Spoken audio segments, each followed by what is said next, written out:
Hello everyone, this is General Hand Grenade. Welcome to my war room in Prince George, British Columbia. In this video, we will be continuing in our series on this demonstration game of Global War 1914. We are on the first turn, the summer of 1914. This is part of the core game. The core game starts in the summer of 1914 with most of the world at war. Or I should say most of Europe at war. The rest of the world, it wasn't like the Second World War where it was a total world war, but it did spread to most corners of the earth, but mostly it was a European war. And we're heading into Imperial Russia's turn here. We just finished the Ottoman Empire yesterday, and now we get to Imperial Russia. So Imperial Russia, that was the old Russia, and the Russia of czars. But as with a lot of other things that happened in the First World War, this was pretty much the end of the age of imperialism. People were tired of being ruled by kings and queens and sultans and czars, and Russia was no different. They had a revolution that took place in the middle of this war, and Russia basically exited the war, went and fought amongst themselves. So by the end of this game, it's likely that Imperial Russia won't exist. It'll probably be the Soviet Union, and that's even if Russia's doing well in the game, because it wasn't really the war that the reason they went to revolution. I mean, that didn't help, right? That just added to people's frustration. That was probably going to happen anyway, and it probably will happen in this game too. It'll only be the luck of the dice as far as Imperial Russia is concerned that prevents them from going to revolution. But we're not going to show you anything about that in this video here. We're going to stick to the summer of 1914, and when we get to that point, then we will show you all how to play the Russian Revolution. That'll be something, because it's quite a huge thing for this game, not just, you know, in the world, but for this game. It's quite a large expansion set. Anyway, let's take a look at what we got here. So, beginning the turn, as with everybody else's turn, we'll begin with the technology. So when we look at the technology chart, we started in the summer of 1914 with a lot of the nations already having some. And you can see Russia there. They're on stage 1 of strategic bomber technology, and that's it. And that's not going to help us. We're not going to be finishing that strategic bomber technology. I mean, you can carry on with that if you play the Russians in the future, but it's kind of like buying aircraft carriers if you play in the World War II game. You know, sure, it'd be nice to have if somebody gave them to you for free, but that's not really what the Russians need. If what they got was strategic bomber technology, then fine. But the fact that they still have to, that they're only at stage 1 of that, and that they still have to continue to roll, and, you know, like, even assuming that they only that they were successful in every roll, then that's something else that they're not getting, something that they could use more than strategic bomber technology.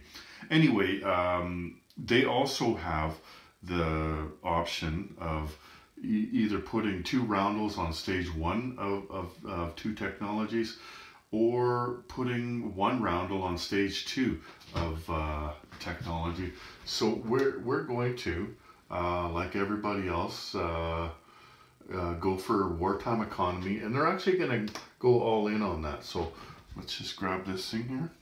So they're going to go right here on stage 2 of wartime economy, and once we get that, then we'll look at some of the other ones, like defense in depth, or, you know, there's some other ones that can help them. Anyway, let's just pull up a chair here, since everybody we have is right here. Okay, so Russia looks a lot like it does in the 1936 game, but it plays a lot differently. Let's just take a look over here.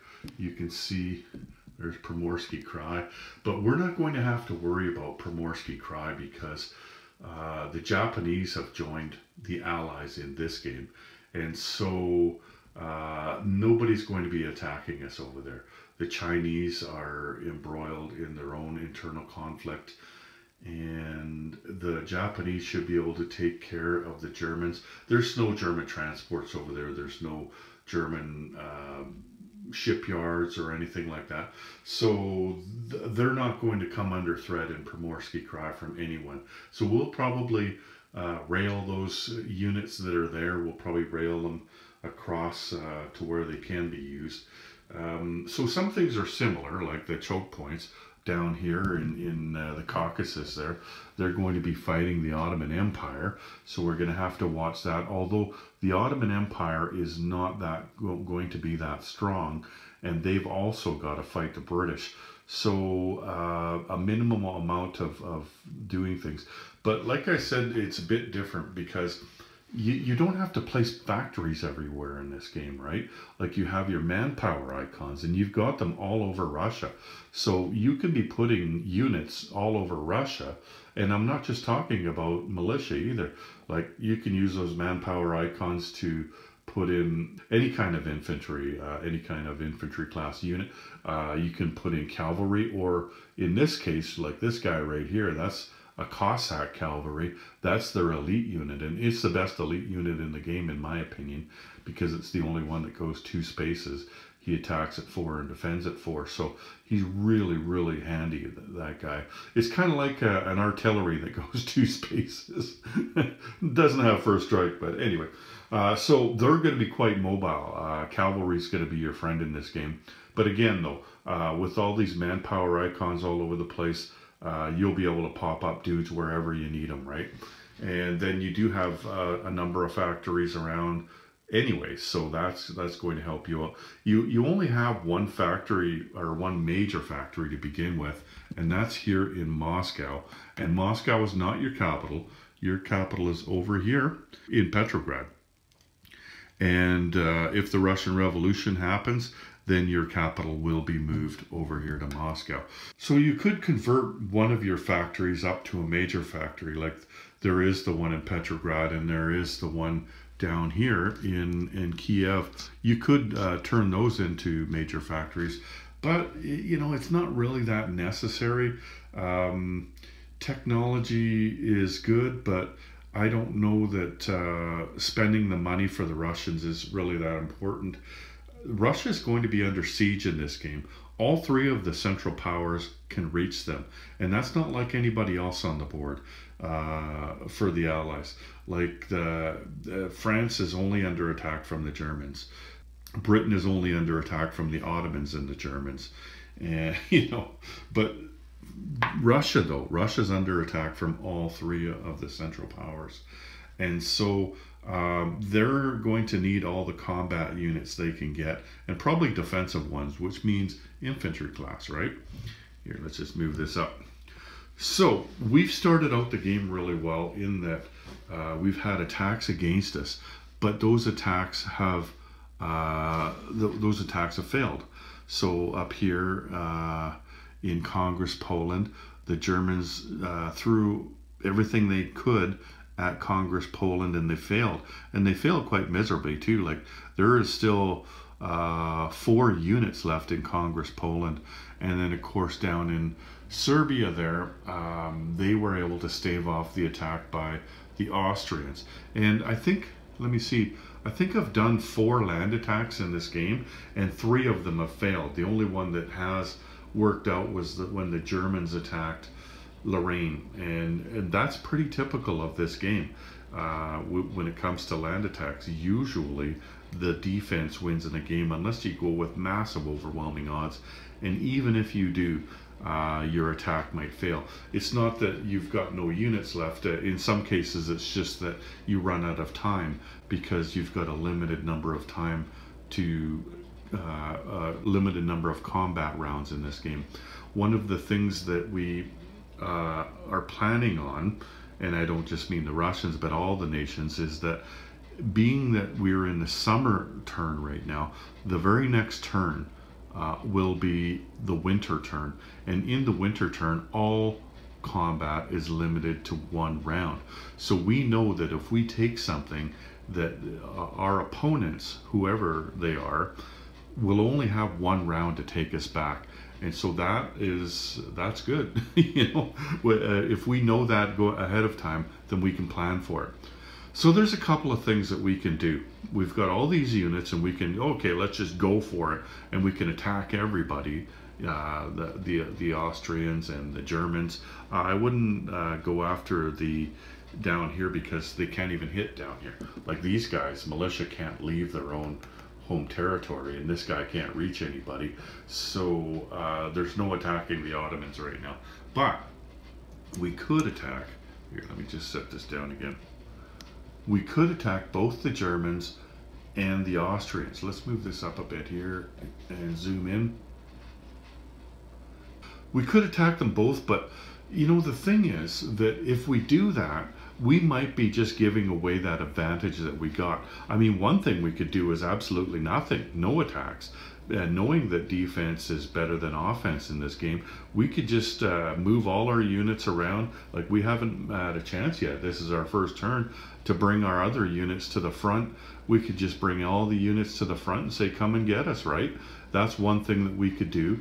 Or we could go all out and attack, and like I said, probably not be successful. I mean, we could get lucky and like we go after 1 German territory, and we go after Galicia here in Austria. That could happen, but again, it's more likely that it won't happen. And even if it did, we probably wouldn't have very many units left.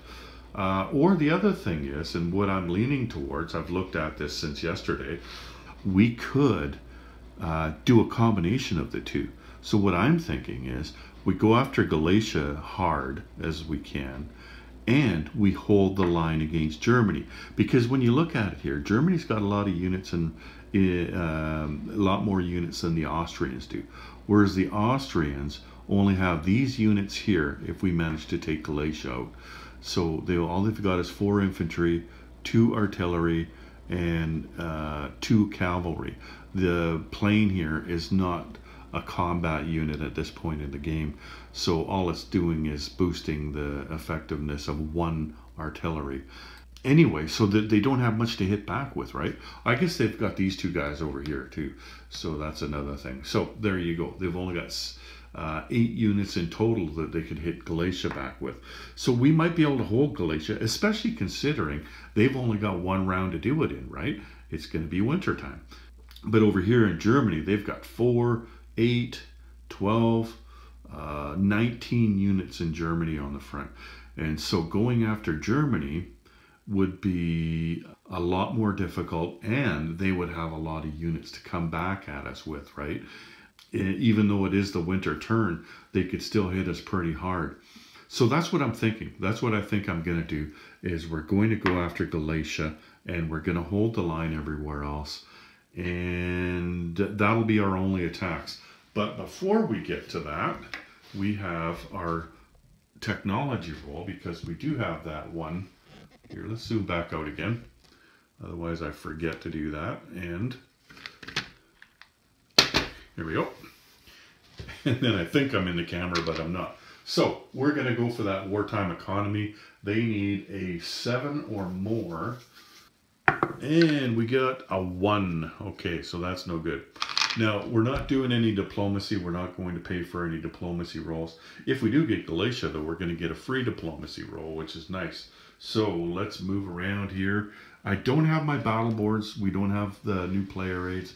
I'm just working off of my playtest player aids. So we're not going to bother putting everything on a battle board. And I don't even think I'm going to move everything like I have been for the other countries. I think that Galicia's big enough. We'll just do the fight right here.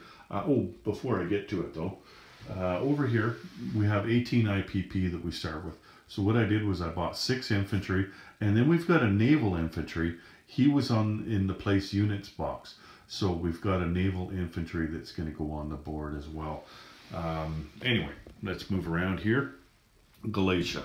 Okay, So let's just attack with everything we can from here and here. We won't bother to move it in because it's quite likely we'll have to move it out anyway, right? That we won't make it. So we're going with all of these things from these two territories, and we're gonna go with the artillery, and the artillery, and the fighter is gonna go one space into there.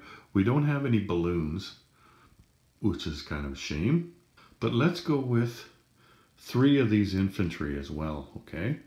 Let's just put those guys with these guys. Ooh.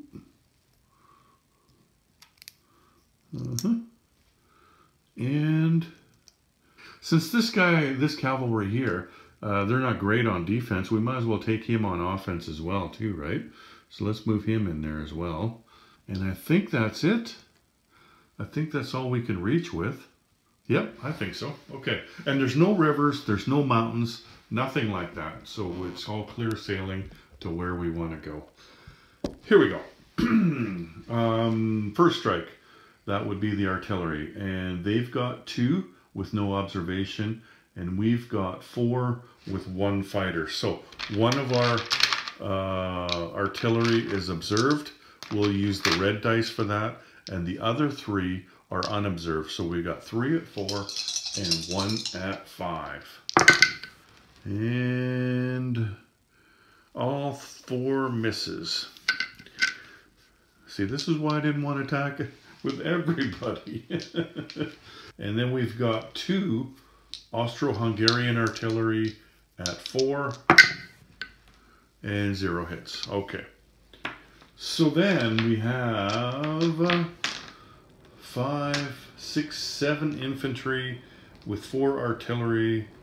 That means we've got 3 infantry at 2. 1 hit. Okay. And then we have 4 infantry at 3 plus 3 cavalry at 3. So that's 4, 5, 6, 7. These are all at 3. Okay, 1, 2, 3, 4. So 5 hits in total. And then, what do we got there? Is that 5? Geez, you'd think I would have left 6 of them in there. 2, 3, 4. Yeah, only 5. Too bad. Okay. So 5 infantry at 4 for the other guys.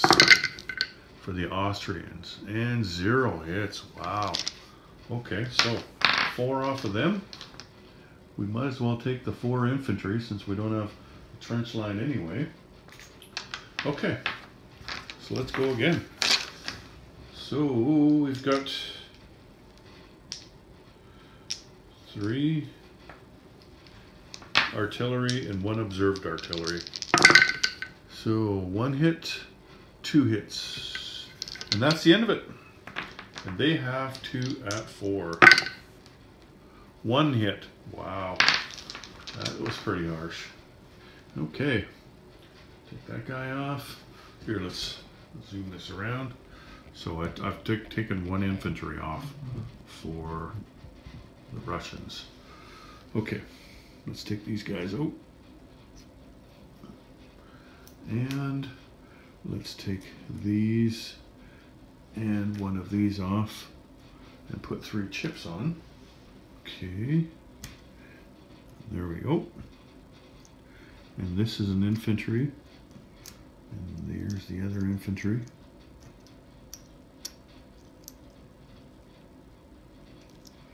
And we got lots of room in here with the expanded Europe, so let's just move, rather than using chips with this cavalry, let's just move all 3 in.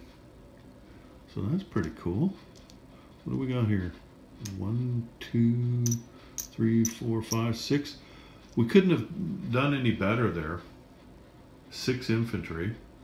Like if we had 1 less than that, I would have lost a cavalry instead. In fact, you know what? Let's just do that. Let's lose the cavalry instead, and we'll keep that infantry. Because I think infantry is much more valuable in on the front line like this. Yeah, so we got 7 infantry and 2 cavalry left. There we go. I like that better. And we get a pie in there too. Or a roundel.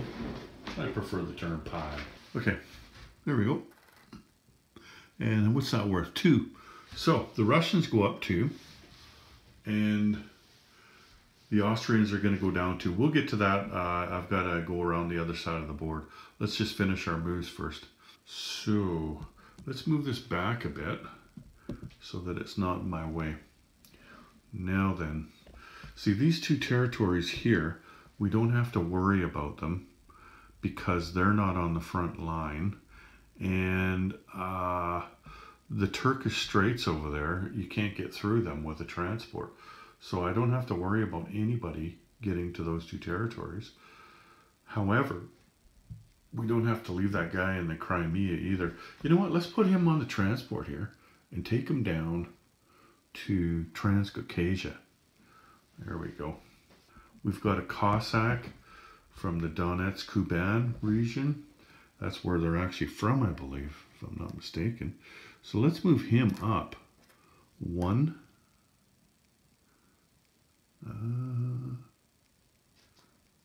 Yeah, we could go 1, 2 to here, or 1, 2 to here. I like him here. Get him closer to the front line. And let's move this guy up 1. And we've got a Cossack in Moscow. Let's move him to there as well. Let's move the artillery up 1 to Oral-Kursk. We've got another Cossack. We want to set as much defense as we can, right? Let's move this guy up here to Latvia. Remember, we got the winter turn coming up, so we've only got to hold for 1 round. What do we got here? We got 3, 4, 5, 6. We could make a trench line by putting those guys up to Congress, Poland. So let's do that.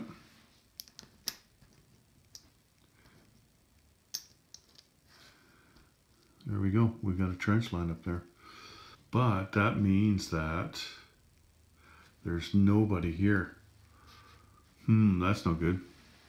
Is that worth anything? That's not worth anything. Huh, that's weird. Still, we don't want to leave it open though, because we're giving them a free territory, which is no good. You know, like we want them to pay the price for going. We've got a rail movement of 2. Let's take those 2 units from Primorsky Krai. So that's the artillery and the infantry, and we'll put those in Grodno province. Let's move one of the artillery from Petrograd to here. What is this territory? Latvia. Okay, so take the chip off and put another infantry on. Okay.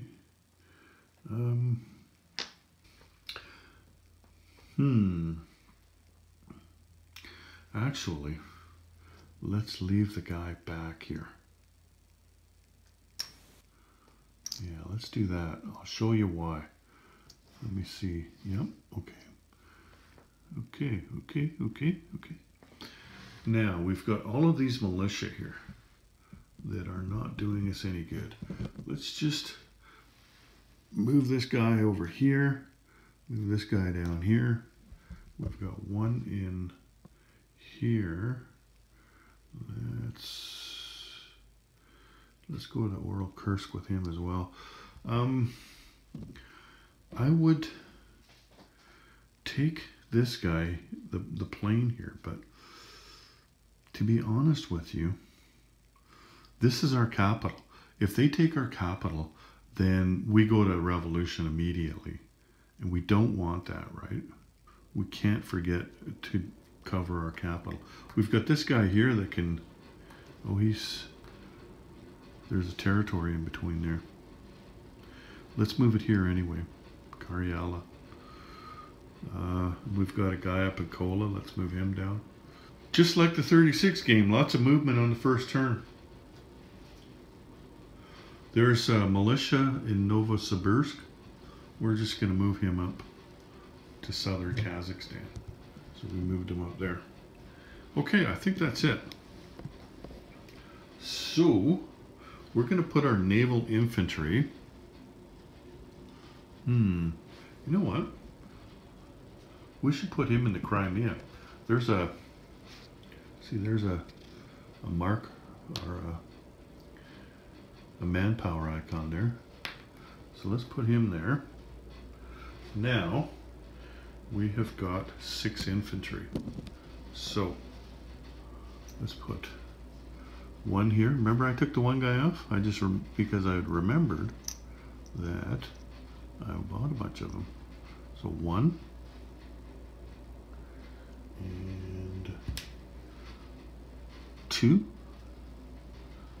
and 3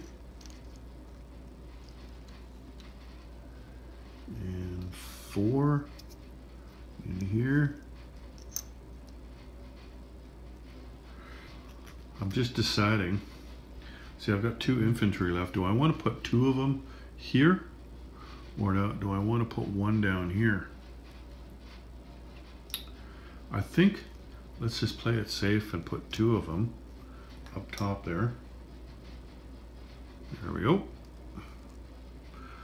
I'm pretty darn sure they're not going to be able to take out our capital now because they've only got 1 transport. They've got no Marines. Yeah, that's highly unlikely. But you know what? Faint hope and lucky rolls. We wouldn't want to make that mistake now, would we? That would be terrible. Losing our capital this early in the game. On the second turn. Just moving all these pieces off. Okay. I think that's it. Oh, you know what? There was another place I wanted to put a dude.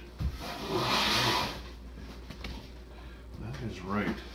So let's take the 1 guy off of here. This is actually pretty important for me. And we're going to take him and we're going to put him down in Serbia. Remember how hard it was to take Serbia out? Well, we're going to keep making it hard.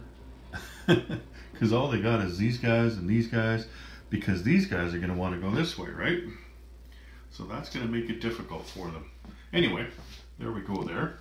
Let's just walk around here. Now, this torpedo boat destroyer is never going to do us any good up here. And he's at a major port, so we can go 1 and 2 and 3 and 4 down to C zone P50. There we go. Might as well get him around to the other side. So Russia went up 2 to 20 and Austria went down 2 to 10. Okay, so that means that Russia is going to get 20 IPP this turn. Here, let me just grab another 10. There we go. I'll let you take a look at the build queue there. As for the Russians, we have a cruiser here. So 3 IPP and it gets the cruiser over. And we have a dreadnought down here on stage 4. But you know what? They're not really going to do us any good because we're hemmed in on one side by the German Navy and we're hemmed in by the Turkish Straits with the other Navy. So, you know, Navy's not going to do us any good. Somebody wants to give us those ships, then sure, we'll take them. But if we got to pay for them, I think I'd rather buy dudes and artillery. Anything but ships, really. Okay, I don't see anything else that we can do. Things look pretty good for us, so we are stacked right up. And I think that was the right thing to do. just doing the one attack, because you look at how strong we are in here now. If we'd attacked the Germans, then these units would have probably, most of them, disappeared, right? There'd be a few less German units here, but there'd be hardly any of these guys here, and we wouldn't look nearly as good. Anyway, so that's my Imperial Russia turn. That's all we got. So take care, everyone. General Hand Grenade out.